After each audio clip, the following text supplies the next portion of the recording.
for this country. And then, before you talk about the future, you need to look at your past.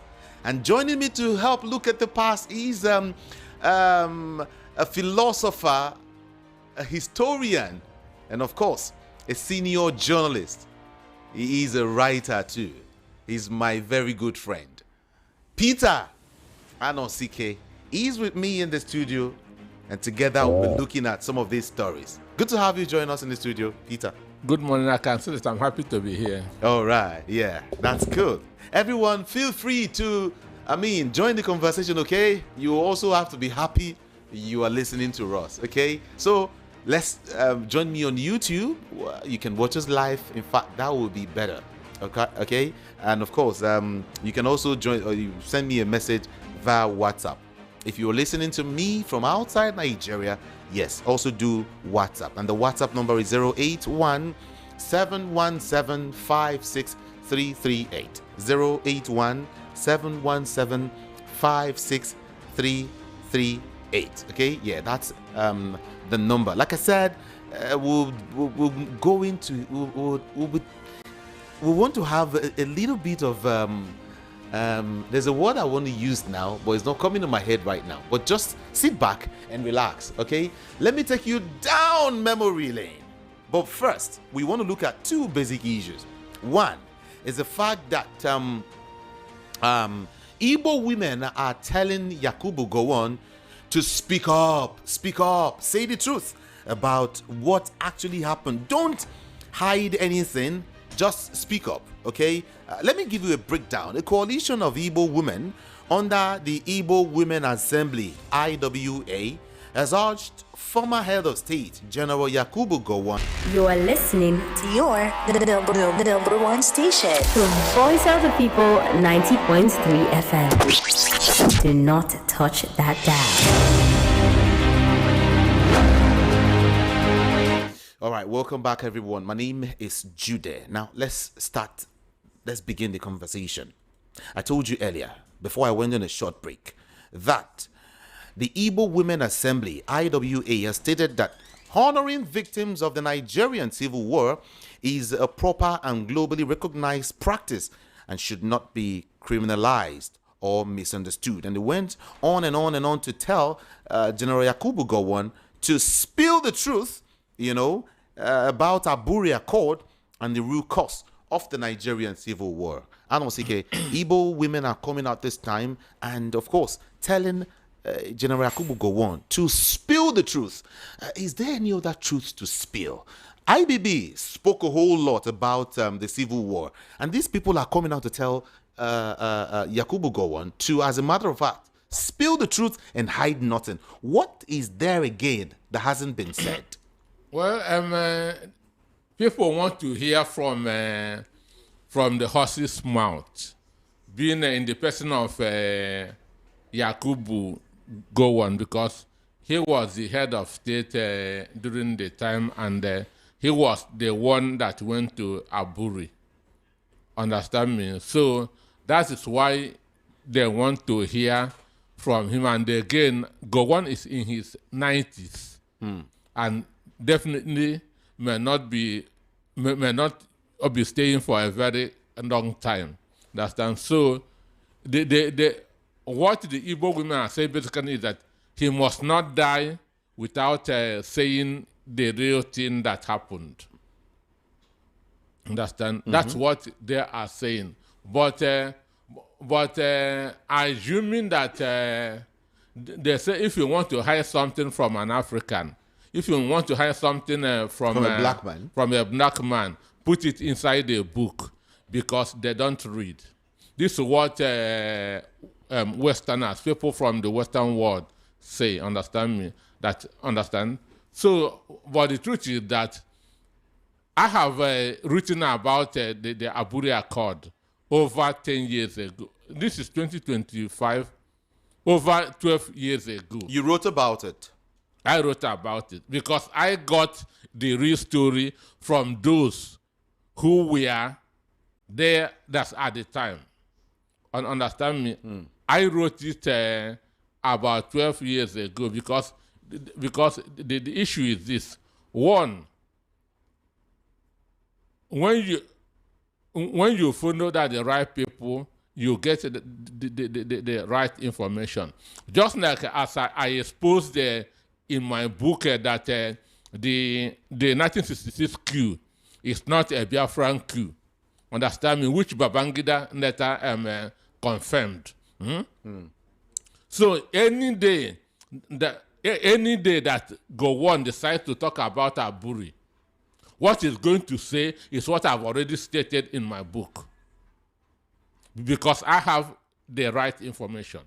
And I stated the right information in the book. So, but briefly, what the Aburi Accord, so after the 1966 coup, which they termed the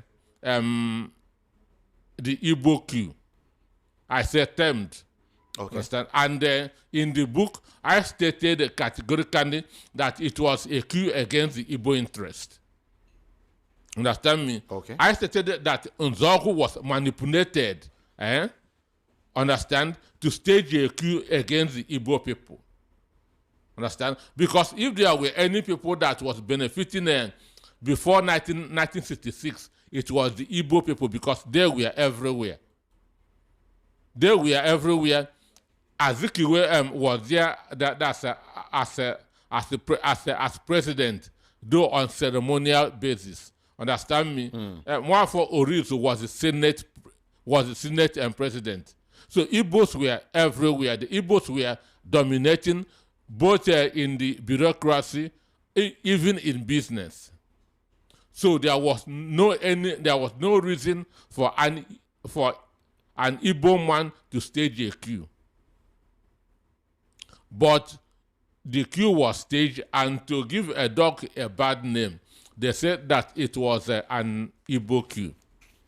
So, but briefly on the Aburi Accord. Okay. After the 1966 coup, which had two prominent northern citizens, Tafawa and Bendawa and the Sadwana of Sokoto, Ahmadu Bello, killed. That's massacre of the Igbo started in the north. Because Gowon has to take over the government then. Understand? Gowon has to take over the government. So, massacre of the Igbo started in the north. What they usually call a reprisal. So, they begin to massacre the Igbos in the north as a kind of vengeance. That and the federal government, under the watch of Yakubu Gowon, was not doing anything about it. Gowon, as the head of state, was not protecting the Igbos that was being killed in the north. But the truth is that Gowon was a puppet in the office. That's the truth. Gowon was in government, but not in power. He was just a figurehead. That's what Nigerians don't know. Gowon was just a figurehead as a head of state. He was not in control. The people in control were from the core north. Shehu Yaradua is number one. Okay. Understand me? So when Gowon was the head of state, Shehu Yaradua was a man in power. Murtala Mohammed was also the man in power. These are the people that were controlling the government at that time. Gowon was just a puppet.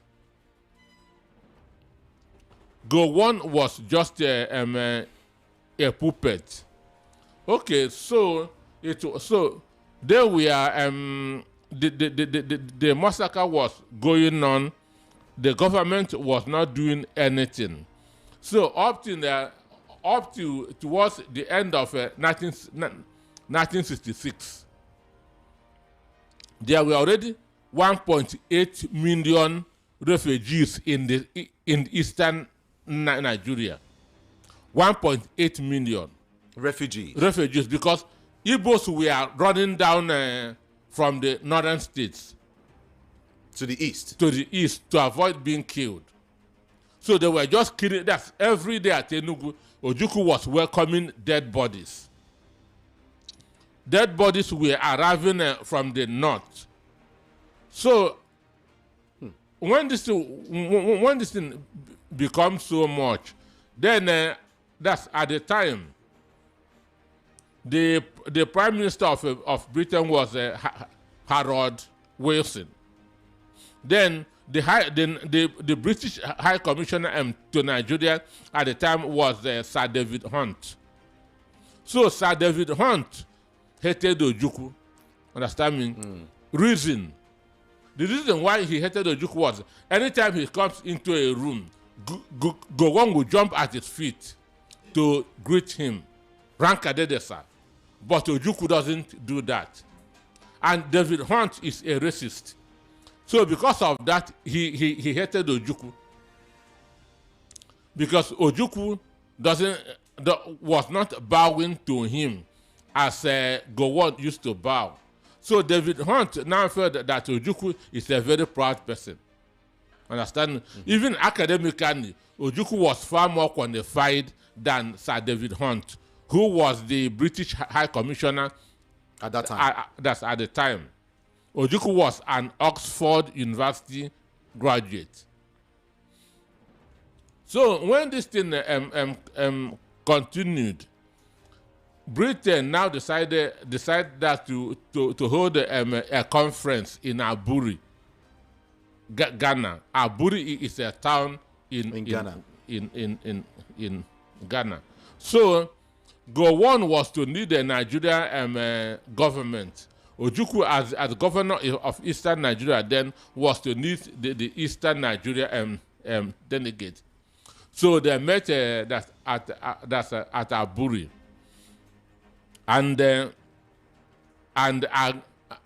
agreed on how that to stop the crisis in the country. So all the things that was discussed, Gowon agreed. Understand me? Gowon agreed. Ojukwu also agreed, and they signed an agreement that the Aburi Accord. All that they agreed, they put it into a paper, and Gowon signed. Ojukwu also signed. Okay. So, but when they come back, Gowon now, who I told you earlier, was just a puppet in government, showed the agreement to Shehu Yaradua, understand? Okay. And Murtala Mohammed then. What they did was they tore that paper. They tore it. And say, this agreement that you signed, that you have sold Nigeria to Ojukwu, why did you sign this agreement? So they now told him that he must not abide by this agreement. Understand? So Ojukwu now say, on this agreement that we signed is what I stand for. Understand? That's okay. how that word on Aburi We stand. Understand me? Ojukwu was telling Gowon, on this agreement that we signed, that's where I stand. We understand. Yeah. I stand. So Gowon was not abiding by the agreement that he has already signed. Not that he don't want to abide, but as I told you, he was just in government but not in power. Those in power told him not to abide by that agreement. Understand me? And those in power were Yaradua, the main man. And all of them were colonels at that point in time, including Ojukwu. Gowon was a colonel. Ojukwu was a colonel. Yaradua was a colonel. The only brigadier then was a Yoruba man who ran away out of fear, ran to Britain. Understand? Because if the Yoruba man has taken over the government, what was happening would not have happened. Because he was the next to Agu Irosi. Agu Irosi was a major general. The next person to him is a Yoruba man with the rank of a brigadier. But when Agu Irosi was killed, Ojukwu told the guy to take over. The guy disappeared and ran to Britain. So that was why Gowon now became the head of state. Even it wasn't even his intention to become the head of state. It was Yaradua, Danjuma, and others that told him that's a step up. Okay. Understand? Step up. Okay. So it wasn't Gowon saying that's when I talk Anak being fair. Understand me? Anak being fair to everybody.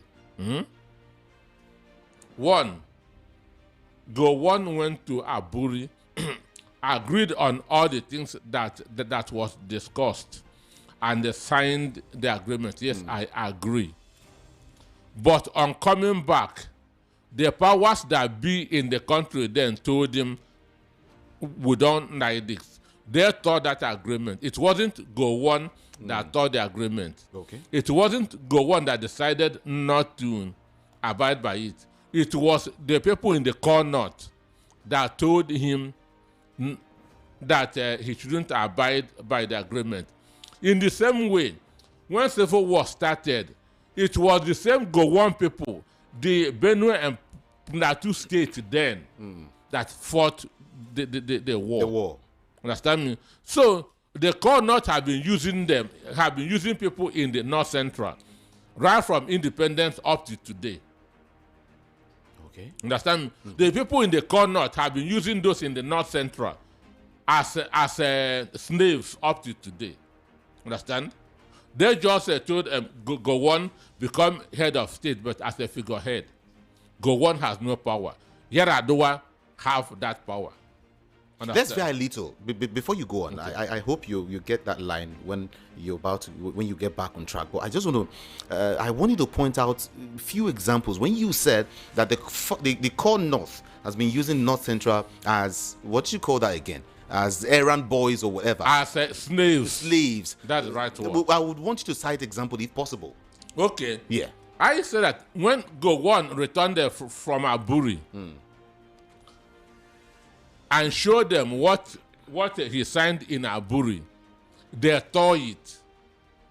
Imagine, the head of state is supposed to be the most powerful person in the country, but Gowon as a head of state was a puppet. So they tore that agreement and told him that you must not abide by this agreement. That's number one. Number two, when the civil war started, it was the people in the Benue, Gowon is from a Plateau state. And then we have 12 states. Benue and Plateau was a state. So when the civil war started, it was people in Benue and Plateau that fought the war. The core north were not involved. No, they were not involved. The Igbos that were killed where? What part of the country? Benue, Plateau alone? No, I said the Benue and Plateau people in the army fought the war. Okay. They entered inside to eastern this thing now. Nsukka, that's Enugu State has boundary with Kogi and Benue. Understand me? So it is very easy for them to enter through Ihamufu, also one side. Then Ken Sadowiwa showed them how to enter from the river side. So everybody, nature knows how to settle everybody. Understand me? Nature knows how to settle so nature settled the Sadowiwa very well. Understand me? The Benue and Plateau people are being settled as we speak. Understand me? Bible says with what you measured will be measured unto you. That's what the Bible said. With what you measured will be measured unto you. So everybody is receiving what he measured unto others. So back to my point of discussion. Exactly. Okay, so it was not Gowon that tore the Aburi Accord. It was not him that decided not to abide by it. It was the core north who were the real power behind the government. So that's why when Igbos were being massacred in the north, Gowon couldn't do anything. Gowon couldn't stop it because he wasn't in charge. Okay. He was not in charge. So I say, towards the end of 1966, we have about 1.8 million Igbos that are run from the north, from outside Igbo and the back. They were there as a refugee.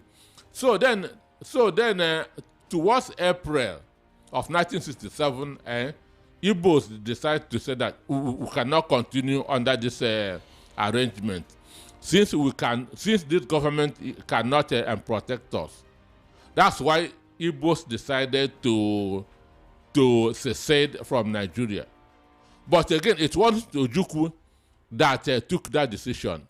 It was the elders in the eastern region then that told Ojukwu, we must pull out of this country. It wasn't Ojukwu's decision. But Ojukwu then was just 32, 33 years. Understand? So they advised him that to pull out of Nigeria. Then 7th of July, federal government now declared war on Nigeria, on Biafra. That 7th of July, federal government now declared war on Nigeria. So because David Hunt, the British High Commissioner that's to Nigeria, hated Ojukwu and extension the Igbos, they advised BBC not to tell the truth about what is happening in the eastern region that's of the country. So they were manipulating figures. So initially they said that this war would not last more than 2 weeks. Highest 1 month. That's 4 weeks. And Britain know fully well that it was the North, that's Nigeria, that defaulted in the agreement, that it wasn't Ojukwu. They know that. But because David Hunt hated Ojukwu, he said that it was a Biafra problem. Understand? And Harold Wilson agreed. And they now secretly begin to supply ammunition, weapons to Nigerian government. Understand me? To begin to finish Biafra. But that was a mistake that Ojukwu made. When Eastern soldiers in the north were coming back, those there would take their guns. Okay. Understand me? But when Nigerian soldiers are going back, who were in the east then, we are going back, they go with their gun. Do you see it? So Igbos in the army, in the police, we are returning back empty-handed. Those in the eastern region, we are going back with their guns. So Nigerian soldiers has guns to fight. Biafra has no gun to fight, which is a mistake on Ojukwu's own side. So Britain supported Nigeria fully, even though it was Nigeria that reneged, that broke the Aburi Accord. So they now begin to supply weapons to them secretly. Biafra, Russia came to Ojukwu, understand me, and then Ojukwu, let us sign an oil deal, because the oil is in eastern Nigeria. Both rivers, Cross River, under all these oil communities were under Ojukwu then. Russia came to Ojukwu and said, let us sign an oil deal. And who will protect you? But who will be in control of the oil? Ojukwu said no. Understand me? Ojukwu said no. Understand? Russia now went back and started supporting Britain. Understand? Then BBC was giving a false information about what is happening. Understand? Everybody was now, or the world now believe that Biafra is the problem. Understand? So both France, the superpowers, all of them gathered against Biafra. France, Britain, Russia. Understand? But what they say will be 2 weeks, will be 1 month. Now lasted for more than 3 years. Understand? Because within 6 months, Ojukwu had started refining oil. Within 6 months, Ojukwu started refining oil. They started, Russian Biafra scientists started building ammunitions. So this refinery that they are talking about, the federal government cannot build in 30 years. Biafra built a refinery under 6 months. Plenty of questions to ask you. I just wanted to listen to you so well. I want to grab everything. But then let me put these questions to you. Number one, do you think that there is something else? Oh, okay, maybe I should ask. All of these you said now, is it stated in your book, the book you mentioned? A lot of them are inside the book. You're talking about 100 years of amalgamation. Yes, Igbos, what hope in Nigeria. Yes. Beautiful. A lot of them are inside the book.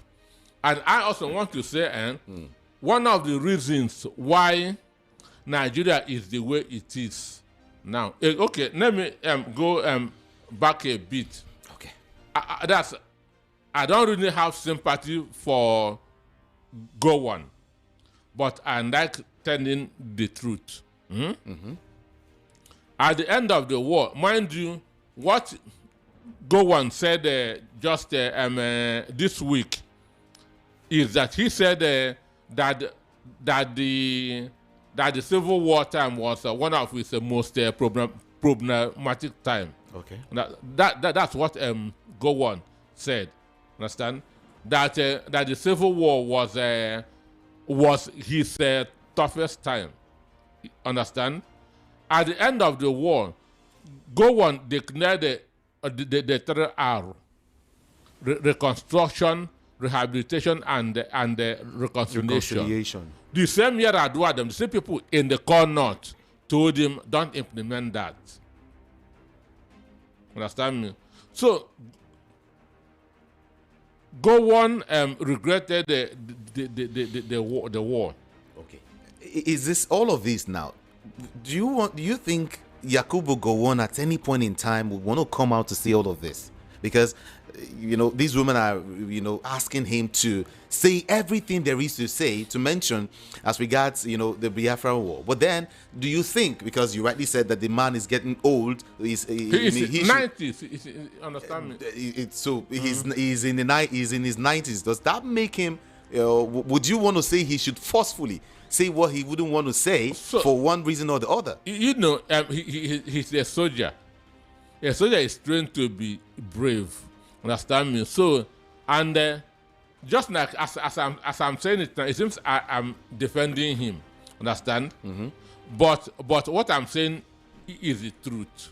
Understand? What I'm saying. He was in government, not in power. He was in government, not in power. The colonels in the north were in power. Understand me? Mm-hmm. It was the colonels that advised him to thwart the Aburi Accord. Okay. It was the core north that advised him not to implement the 3R. Understand me? So it was then, I have said it on this program, Gowon was overthrown because he appointed somebody from Kanabari who they thought is an Igbo man. The general manager of the then NNPC. Understand me? Okay. So they were asking, why do you appoint an Igbo man into this high office? There and then, when Gowon made that appointment in the room, Murtala Muhammad walked out of the room in anger. Okay. Understand me? it was at that point in time that Murtala Muhammad and Yaradua begin to, they said that enough of this guy. He should be out of office. So that was the reason why they overthrew Gowon. Understand? So they stopped him from. Murtala asked him, which people are you trying to reconcile? Understand? People that fought war. So, but Gowon might feel that telling these stories might make him look weak. Understand me? Mm-hmm. He may not want people to know that he was not in charge when he was in office. Understand me? He would not want people to know that it was not his wish not to follow the agreement of the Aburi. This is the reason why I want to bring in the far north to play here. Because you said a whole lot about the far north and that these are the core north and that the ones who are in charge of power in this country. Gowon was in government. The core north were in power. And they were directing him on what to do. And maybe we should also trace all of this to what is happening today in the country. Because whether you like it or not, it is the core north that are actually deciding what is going on in the country. When if you want to win an election, you don't go to the far north, then you're on your own. When in Enugu, in Ozo one part of Enugu, some women protested against being killed by the herdsmen. The governor of Enugu State, Peter Mba, called the police and the soldiers to tear gas and beat up the women. Understand? For protesting over their children that herdsmen killed. It is the same thing. It is the same thing that is still happening. It is the same core knot that made Dave Omahi to want to leave Ebonyi for herdsmen. It is the same core knot that made Rochas Okrocha to build the biggest mosque in Nigeria, in Imo State. Understand me? It is the same core knot that the first international airline that left Imo State carried people to Mecca. Understand me? From Imo State. From Imo State. Then Sultan Hope Ozodinma hired a private jet for Sultan to come and witness the airlift of Muslims from Pilgrims. Sam Mbakwe airport to Mecca. Understand me? So what is happening then is still happening now. That's why they say as things changes, the more they remain the same. So Nigerians have not yet extricated themselves from those people. So that's the truth. But go on telling his story that it might make him look weak. Understand? It might make him look weak. Example, saying that he was not in charge when he was in government. Understand me? Saying that it was not his decision for the Aburi Accord to be thawed. Understand? Of course. Because he signed everything in Aburi. On coming back and show it that to them, they say, why did you sign this? And they thaw it in his presence. Let me let everyone know that the book he is referring to is actually available. Okay? Let me let you know the book is very much available and is very, very cheap. It's just 5,000 naira. His book, Peter Anozeke's book, for some persons who hasn't gotten a copy of that book, it's very much available in hundreds and in thousands. Okay? So if you need close to 100 copies, you can get it. It's just 5,000 naira, where you get to get the facts about all that actually played out. Get to read. All right, don't let anyone hide the truth from you. Okay, before I leave here, or maybe I should just tell them how to get the book. All you need to do is just you will send a message to a number. Okay, can I read out the number? Okay, get your writing materials ready. Okay, and I will call the number. Is that fine? Yeah. Like I said, the title of the book is 100 Years of Amalgamation, Igbos, What Hope in Nigeria, written by Peter Anosike, and it's sold for just 5,000 naira per copy, because he said he wants everyone to get hold of the book, to know the truth, Okay, so if you want to get the book, just send a WhatsApp message, or except it for WhatsApp, then you can now do text message, okay? But WhatsApp preferably. 07012146454. 07012146454. 07012146454. That's it. I might repeat it later. But then let's get to the other issue. The First Lady, former First Lady now, all right, Maryam Abacha, has refuted long-standing allegations that her late husband, General Sani Abacha, looted Nigeria's treasury. Don't forget, Abacha was Nigeria's military ruler and commander-in-chief of the armed forces from 1993 to 1998. He died on June the 8th, 1998. All right. In an interview aired, on TV, that was last Sunday, to mark the 27 years since the death of Abacha. The former First Lady, maintained that the funds were not looted. Listen very carefully. Very, very carefully, actually, according to my boss. Listen very carefully. The former First Lady maintained that the funds were not looted, saying instead that her husband's financial dealings were deliberately misinterpreted. Peter Nosike, all of us knew, it's in the news, it's everywhere. Children know that during Abacha's era, there were several lootings. In fact, recently we got a hold of another tranche. In fact, we keep receiving tranches of his looted funds. But then the wife has come out to say, my husband did not steal. How would you place that? Well, for me, that to start with, why this Abacha Nuta is because Abacha is dead. Have that at the back of your mind. That is the only reason why we are hearing Abacha Nuta, because Abacha is dead. Assuming that Abacha is alive, no one will talk about it. Nobody will be talking, because Abacha, all the former head of states stole money. Obasanjo said that Abu Salam Abubakar was stealing money like an addict. Can you say that again? When I talk, I mention names because I know what I'm saying. Okay. Olusegun Obasanjo said that Abu Salam Abubakar is stealing money like an addict. Okay. But Abu Salam Abubakar is alive. Understand me? So that's why we've not heard Abu Salam Abubakar loot.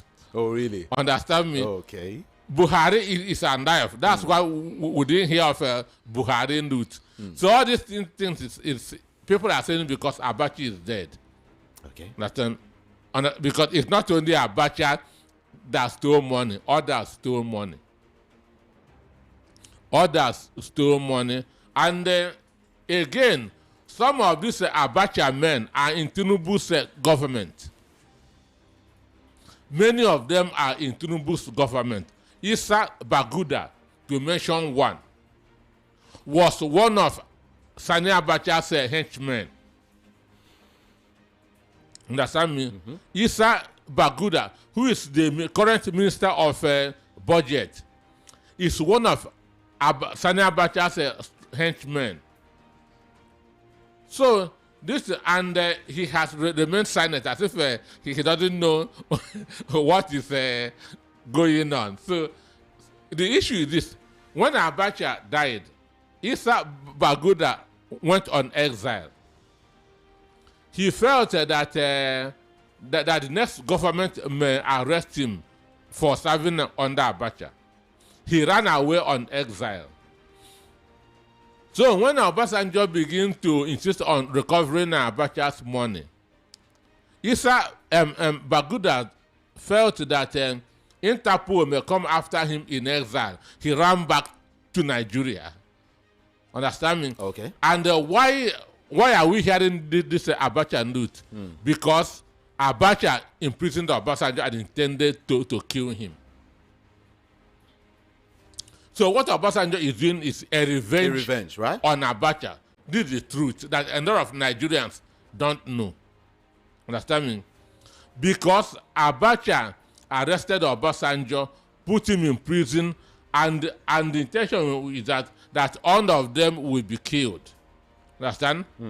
30 people were mentioned to be killed. 2 died. Only Obasanjo escaped. 1 was MKO Abiola. 2 was Shehu Yaradoa. The 3rd was Obasanjo. Abiola died. Shehu Yaradoa died. Okay. God saved Obasanjo. So Obasanjo now decided to expose Abacha. Understand me? So all this is not for the interest of the country. They are recovering money, fine. But what is the genesis? What is the foundation? Is it being done in good faith? Obasanjo fought back against the person that wanted to kill him. So the truth is that Abacha, the reason why we are hearing this Abacha loot is because Abacha died. Assuming that Abacha is alive, we wouldn't have been hearing this. Because Abu Salam Abaka also stole money, which Obasanjo confirmed. Understand? So we should be, at least, that's why I talk about history. History is very, very important. When somebody is coming out and be shouting, go back. What is the remote cause of this? What is the remote cause of this? So Obasanjo decided to expose Abacha because Abacha imprisoned him and wanted to kill him. Excuse me. Okay. Under Abacha, Buhari was the chairman of Petroleum Trust Fund. So Buhari served Abacha. Of course. So what are we not understand me? So we should know what is happening. The main reason why they are talking about Abacha is because Abacha is dead. And mind you, in Babangida's book, Babangida was pushing all the problems to Abacha because Abacha is dead. Understand me? So people now use dead men as a cover-up. Okay, I love your take. I love your angle. I love your perspective about this. But the big deal now is what she said thereafter. She said that the funds allegedly, kept by her husband, all right, by her late husband, that was secured, the money that was secured for the nation, has vanished under subsequent administrations. The money is no longer there. It has vanished under subsequent administration. So all of the Abacha loot, maybe we should start asking questions. Where are these monies? All of these looted, where are these monies? Where? Can we still trace them? Well, the loot was re-looted.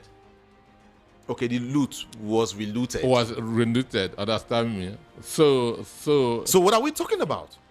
And that's what Maryam Abacha is also saying, that the money that her husband loot had been relooted by subsequent governments. So the issue is most Nigerians are not sincere. Most Nigerians are not sincere. One, Abacha, if Abacha was saving money for the country, we know where countries severed their own. Understand me? So, but what Maryam Abacha tried to say, there's one, Abacha came from Kanu. Understand me? That's officially, but he's from the Kanuri area. Okay. Yeah. So there was one governor of Kano State, Bakin Zuwo. That was in 1983. So Bakin Zuwo, when the army took over in 1984, they found 30 million naira then. In 1984. That's when Buhari became the head of state in 1984. Understand me? The coup that brought Buhari in happened the 31st of December, 1983. Then, 1984, Buhari's name was mentioned. Understand me? As the head of state. So when the army took over, 30 million naira was found in Kano government house. So they say that Bakin Zuwo stole 3 million. Bakin Zuwo said that government money is in government house. Understand me? That government money is in government house. So it was not found in his personal house. And the money was found in government house where he is, understand me? Yeah. He's living in government house. So 30 million was found there. So he said that government money is in government house. Understand me? But should government money be in a residential building? So the answer is no. 30 million then should be equivalent of what now? Billions now. Billions. Understand? But this is what he was warehousing in his house, in government house. So when he was now arrested, he said, well, government money is in government house, which means he did not steal. Yes. So now the same kind of people too. So that's what maybe. That's when you say kind of people too, are you referring to? Sorry, I don't know. No, Abacha is from Kanu. Bakin Zuwo is from Kanu, so they don't admit stealing. And of course, I think Ganduje is also Kanu, right? From Kanu too. Understand me? Ganduje is from the same Kanu state. It is only in Edo state that the Edo governors are not used to. No, they are not corrupt because they don't know how to pronounce money. Money. Understand me? Edo governors do not. This country. Voice of the People, 90.3 FM. Everyone, like I said, that number is 070-121-46454. To get a copy of this, you need this book. You need this book. You need to read this book. Just send a WhatsApp message or a text message to the number, okay? And you get a copy of the book, all right? It's like I said, it's just 5,000. 070-121-46454. Now, let's talk to you now. Before we run, let's talk to you. Let's get you into the discussion. 0700-903-903. WhatsApp 081-717-56338. Again, 0700-903-903. WhatsApp 081-717-56338. Be civil. And whatever you want to say, please be very, very civil. Just about 60 seconds for you because we really don't have time. Don't call in and want to talk. Just hit the point and that's all. 60 seconds for you. Mind what you say on the national radio, and then let's take calls. Now, please move away from your radio set or turn down the volume, okay? So we can hear each other. 0700-903-903. Good morning to you. Hello, good morning. What's your name and where are you calling from? Hello, good morning. Hello? Okay, we can hear you now. Morning? Good morning. Yeah, I'm going on. All right. Well done to Mr. Anosike for the expose. And even the Chinaka. I don't know where you managed to bring Mr. Chinaka after a long time. but never said that. The only thing that I want to say is that he was very, very much on point. The two gentlemen, they are devoid of ethnicity and otherwise, and they are always promoting how to make Nigeria moving forward. Having said that again, the issue that we have now concerning the solution to the Nigerian problem is about this coalition. The only problem I'm having, the exemption that Mr. Obi is having concerning the coalition. I've been saying that he wants to do his own the way he wants. That's my own reservation. I don't know whether Mr. Anosike can... Thank you so much. Thank you so much. There's no need to expatiate. All right, let's leave it there and take, some other calls, okay? We'll have a lot of persons to talk to this morning. 0700 903 903 903. Good morning to you. Welcome. Good morning, Jude. And good morning, Mr. Peter Anosike. Good morning. Good morning. My name is Peter Monse from Shomolu. Can you hear me? Yes, we can hear you. Hello? Yes, can you hear me? Yes, we can. We can hear you. Go ahead. I think I can go ahead because it's like you cannot hear me. I can hear you. Now, I want to ask this question. Peter Anosike has divulged so many information about the part the core north have been playing in the political life of this country. I want to ask this question very from the heart of my heart. Do you think with the stand of this core north initiated the war, discouraged Gowon from obeying their core agreement? Do you think these people will allow somebody from the Saudis, whether Peter Obi or not, to be even if he win the election? Do you think they will allow him? And finally, to ask this. Now, Tinubu has been winning senators, governors into APC. I mean, the point remains that all these are to manipulate election in 2027. When Nigerian people say we are going to vote, some people will say, oh, they have money. Yes, I know. All subsidy removal, all the money, none of that money is used for the betterment of the country. Instead of that, the betterment of the life of the politicians, so that they will help Tinubu to rig election. Do you think there will be election in Nigeria in 2027? Or with all this scheming and all this manipulation and permutations, that Tinubu is just placing people in strategic position to rig election, to retain him in power, because he has nothing to show to Nigeria that he has done to warrant a second term. Okay. And if that happens, what do you think Nigerians will do? Thank you. Thank you so much, Peter Almonte. Appreciate you. Appreciate your call. This person is saying, good morning. Nigeria is only beaten around the bush with the system of government it's running now. This unitary system of government will not help Nigeria. Nigeria should go back to regional system of government and let every region control their resources. This will reduce the power of Nigerian president behaving like emperors. I agree 100% with him. Nigeria has made far more progress between 1960 to 1966 than from 1966 up to today. So regions is the best thing to do in the country because it will increase competition. People will be developing at their own pace. Hello, good morning to you. Yeah, good morning, Kamejide and Peter Anosike. Good morning. This is Paul from Egbeda calling. 1 minute. Yeah, I know.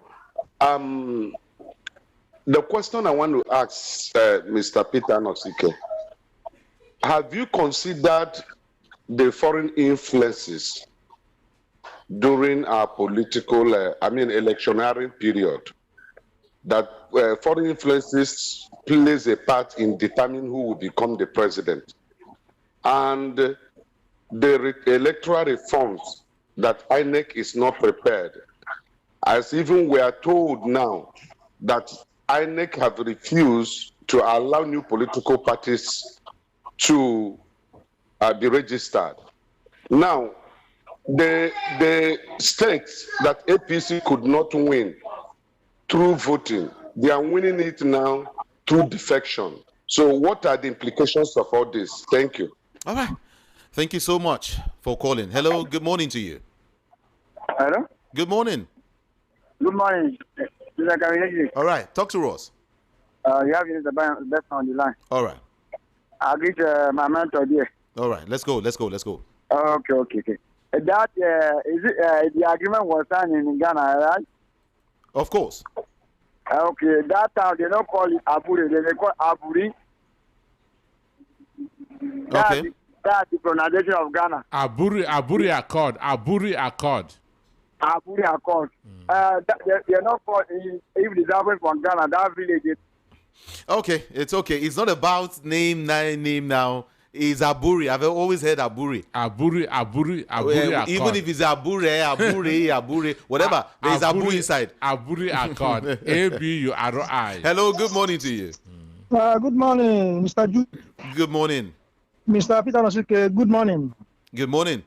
I thank you for telling us what we want to hear and most importantly, what we need to hear. Okay. God will bless you. Amen. And God bless you for bringing great people who tell us what we need to hear. God will bless all of you. Okay, thank you. Thank you. I appreciate you. Let's see if we can take some more calls this morning and also talk to you. A couple of messages entering. Someone is saying Peter Obi should offer a solution on what he will do rather than criticizing the moment. Okay, we're not talking about that now. Should I say something on that? Okay. Hold on, just a minute. Hello, good morning. Okay, say something. If you are running as a challenger, if you are running as an opposition, it is not your business, understand, to offer solution. Understand me? Mm-hmm. It's not your business to offer solution. Somebody is in power.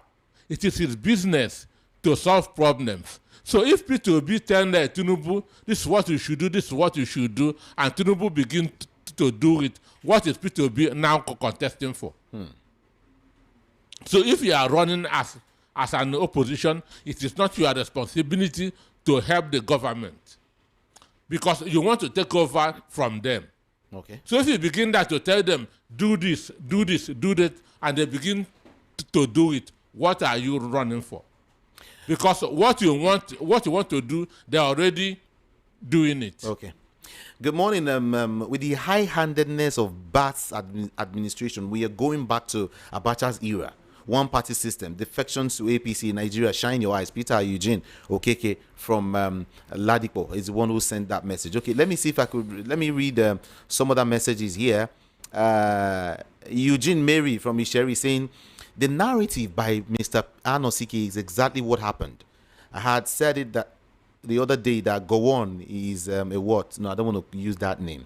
The reason the oligarchs, the jihadists preferred him there as a puppet. Okay.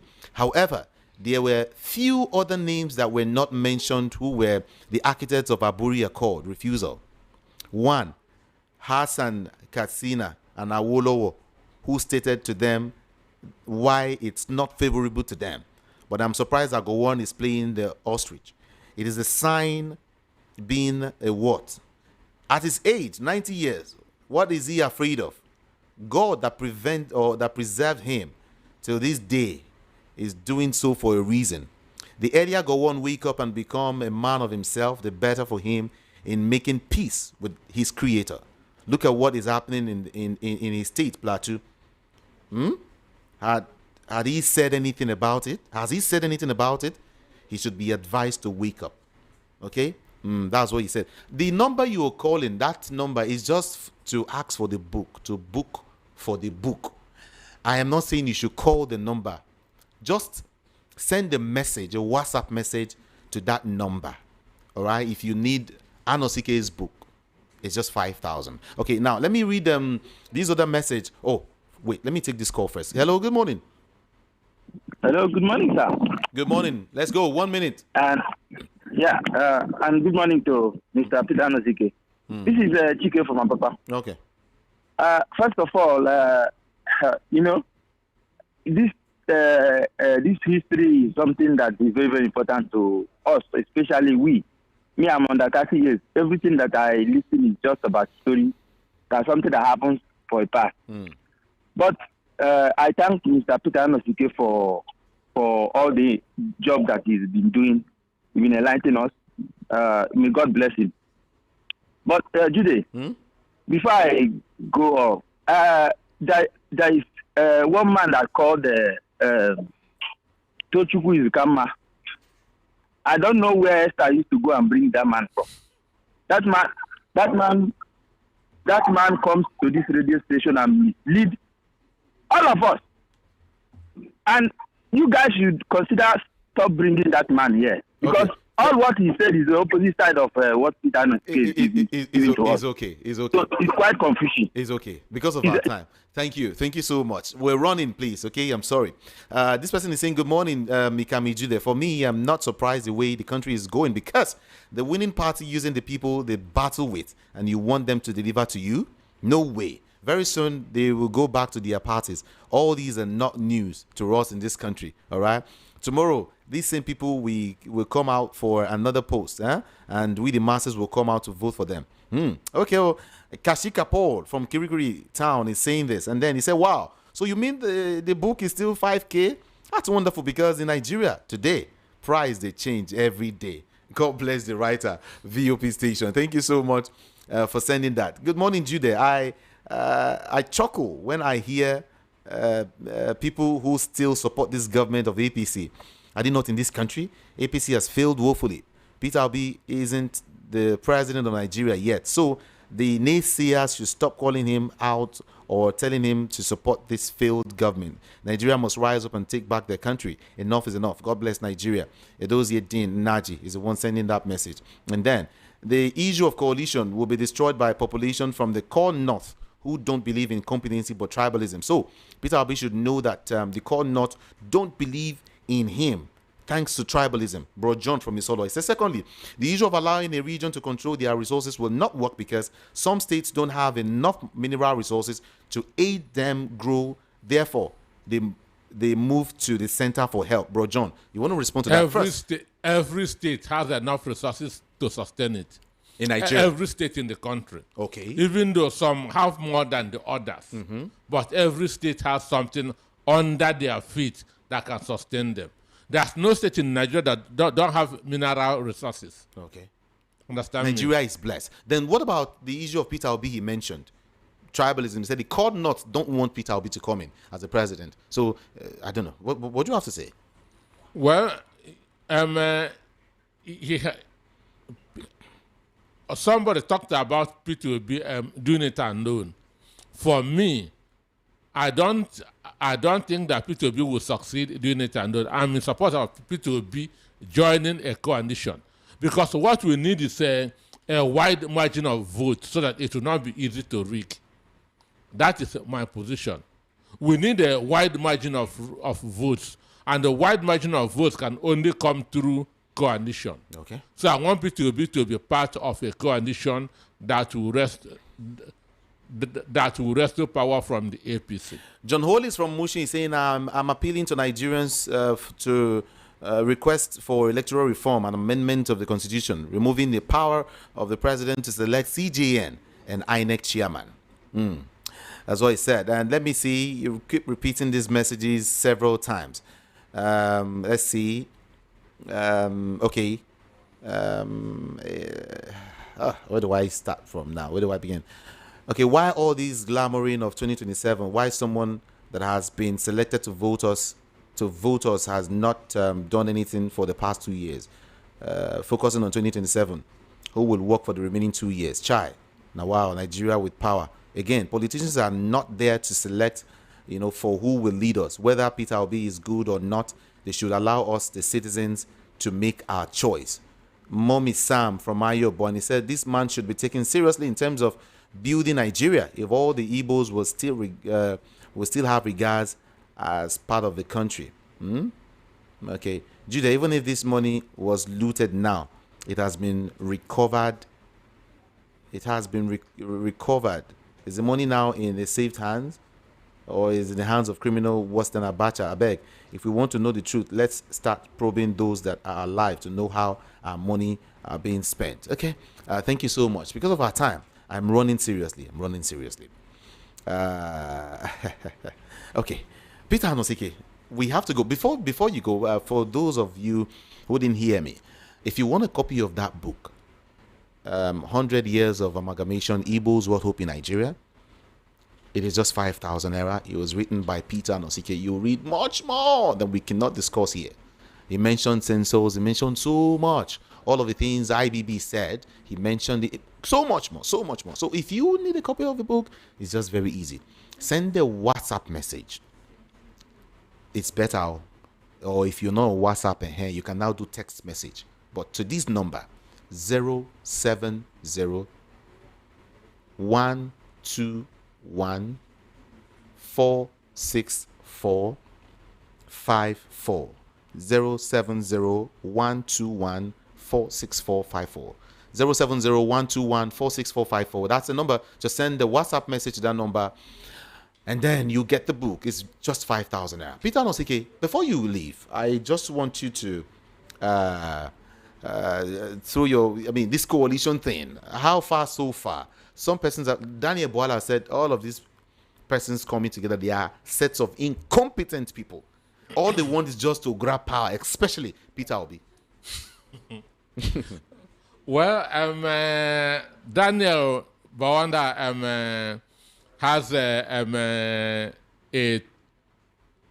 twins in the person of no, there are triplets. Oh, Daniel Bawanda, Reno Omokri, and Feni Kayode. That's Femi Fani Kayode. yes, three of them. So, or their problem is their stomach. So anywhere they can feel or their stomach, they are okay. So P2B has not been president. You cannot judge somebody in a position that he has not been. Understand me? So you cannot call P2B incompetent on what? As a governor, he delivered. As a businessman, he delivered. So when he becomes president and failed to deliver, we can now use that word, incompetent. But P2B's track record is what is sending for him. Okay. Understand me? It is his personality, his character. That's why people are falling heads over here for him. Because they know him as a very credible person. Okay. King Victor Ifesanati is saying, this is the first time in the past 10 years that I am glued to my radio. It's so good. He said, somebody's asking, when is the next program? Don't worry.